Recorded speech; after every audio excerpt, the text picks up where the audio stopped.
A lot of people are assuming that human psychic ability is something that's already been tested out to its fullest, and therefore what we know is pretty much what we're going to know. But I think that we've been missing quite a lot of very valuable pieces of information to analyze.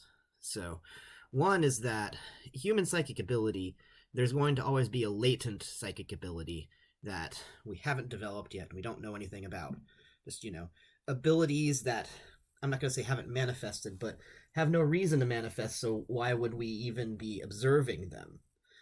And I think that for quite a while, humans just had latent ability that was rarely manifested unless they were in extreme circumstances. Let's say that you're like a sailor in a ship on the ocean and there's a wave that, like, knocks you off board, and you manage to swim your way to safety far further than anyone would ever expect. You have basically tapped super endurance for humans. Um, and the reason that you tapped that is because you had to. But how many people are ever exposed to a situation where they have to do that? Very few, and thank goodness. But what if we were exposed to something that made us think that we were in danger all the time? Would that cause us to manifest more powerful psychic abilities? My hypothesis is that it would. And my hypothesis is that this is exactly what modern human entertainment is doing to us today. I have wondered often what is the effect on the human subconscious of experiencing fully immersive situations that, if they were real, would be truly dangerous. How much of your subconscious and how much of your latent senses, how many of your latent senses would react to what's essentially a very immersive movie? What's fiction? What isn't physically endangering you but seems like it would? For instance, if you're watching a disaster movie in VR, and the VR also has other kinds of sensory input that really immerses you fully into the experience. What if you see a giant boulder tumbling down and it's about to crush you? What if your senses are so fooled that a latent psychic ability awakens to help you escape the crushing death that you're obviously about to experience?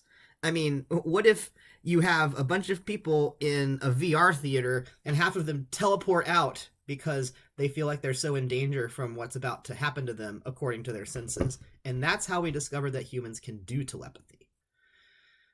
I think that this is the sort of thing that we're going to be seeing in the next probably 20 years as we start to see this technological capability. And then 50 years after that, I think, is when you're going to see serious psychic development.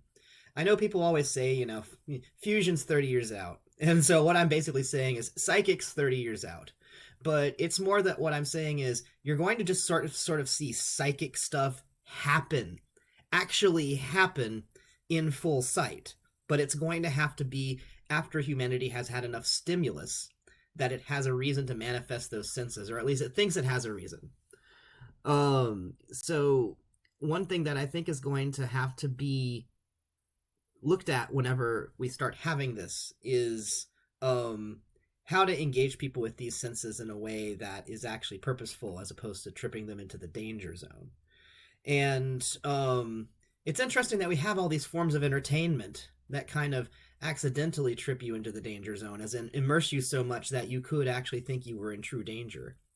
Maybe those forms of entertainment will actually be used to train people's sense of danger so that they will no longer feel so unsafe that they do something very rash in response to it, that they could actually have a safer and more controlled response to the danger that, if there were true danger, would actually help them more than the panicked once in a lifetime, have enough strength to lift a car but probably have a heart attack afterwards sort of ability.